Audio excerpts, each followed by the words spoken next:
اللہ کا نام لینے سے انسان اچانک پہنچنے والی مصیبت سے بھی محفوظ رہتا ہے۔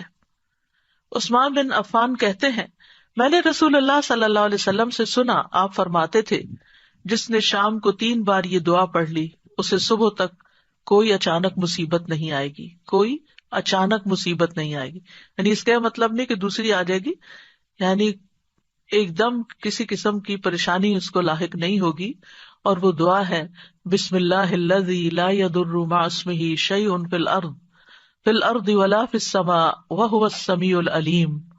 اللہ کے نام سے، وہ ذات کہ اس کے نام سے کوئی چیز زمین میں ہو یا آسمان میں نقصان نہیں دے سکتی، اور وہ خوب سنتا ہے اور خوب جانتا ہے۔ اور جس نے صبح کے وقت یہ دعا پڑھ لی اسے شام تک کوئی اچانک مصیبت نہیں آئے گی، اور جب شام کو کوئی پڑھ لے تو صبح تک اس کو پریشانی نہیں ہوگی۔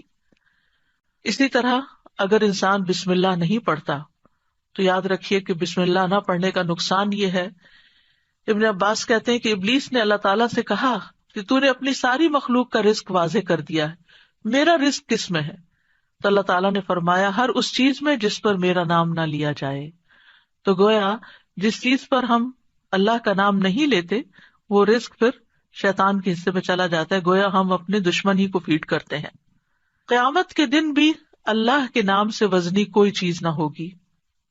پھر اسی طرح یعنی اس دعا کے پڑھنے کے مواقع کون کون سے ہیں؟ نمبر 1، ہر کام شروع کرنے سے پہلے، تاکہ اس میں برکت اور مدد حاصل ہو، اس کے اندر قبولیت ہو، ہمیں اخلاص نصیب ہو۔ پھر خاص طور پر کھانا کھانے سے پہلے حضرت عائشہ کہتی ہیں کہ رسول اللہ صلی اللہ علیہ وسلم نے فرمایا، جب تم میں سے کوئی کھانا کھانے لگے تو چاہیے کہ اللہ تعالیٰ کا نام لے، پھر اگر شروع میں اللہ تعالیٰ کا نام لینا بھول جائے تو چاہیے کہ یوں کہے، بسم اللہ اولہ و آخرہ، اللہ کے نام سے اس کھانے کے شروع میں اور آخر میں بھی۔ پھر اسی طرح لباس اتارتے وقت بسم اللہ پڑھنی چاہیے۔ انس رضی اللہ عنہ سے روایت ہے کہ نبی صلی اللہ علیہ وسلم نے فرمایا، جنوں کی آنکھوں اور بنی آدم کی شرمگاہوں کا پردہ یہ ہے کہ جب ان میں سے کوئی اپنے کپڑے اتارے تو بسم اللہ پڑھ لے، یعنی اتارنے سے پہلے پڑھ لے، تو جن اور شیاطین کی نظر نہیں لگتی۔ اسی طرح جب آپ بچوں کو کپڑے تبدیل کروا رہے ہوں تو اس وقت بھی بسم اللہ پڑھ لیں۔ اسی طرح بیت الخلاء جاتے وقت یعنی اندر پاؤں رکھنے سے پہلے بسم اللہ پڑھ کے دروازہ کھولیں۔ حضرت علی رضی اللہ عنہ روایت کرتے ہیں، کہتے ہیں کہ رسول اللہ صلی اللہ علیہ وسلم نے فرمایا، جنوں کی آنکھوں اور بنی آدم کی شرمگاہوں کا پردہ یہ ہے کہ جب ان میں سے کوئی بیت الخلاء جائے تو بسم اللہ پڑھ لے، کیونکہ جب انسان ننگا ہوتا ہے تو حفاظت کے فرشتے اس سے دور چلے جاتے ہیں۔ تو اس وقت حفاظت پھر کس سے حاصل ہوگی؟ جب آپ واش روم میں جانے سے پہلے بسم اللہ پڑھ کے پھر داخل ہوں گے۔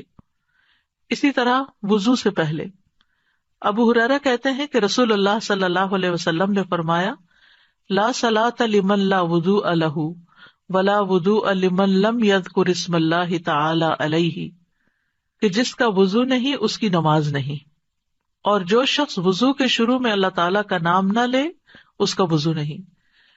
اب یہاں پر بعض لوگوں کو یہ پریشانی ہوتی ہے کہ ہم واش روم میں کھڑے ہوتے ہیں، وہیں سنک ہے، وہیں کموڈ ہے، تو پھر ہم بسم اللہ کس طرح پڑھیں؟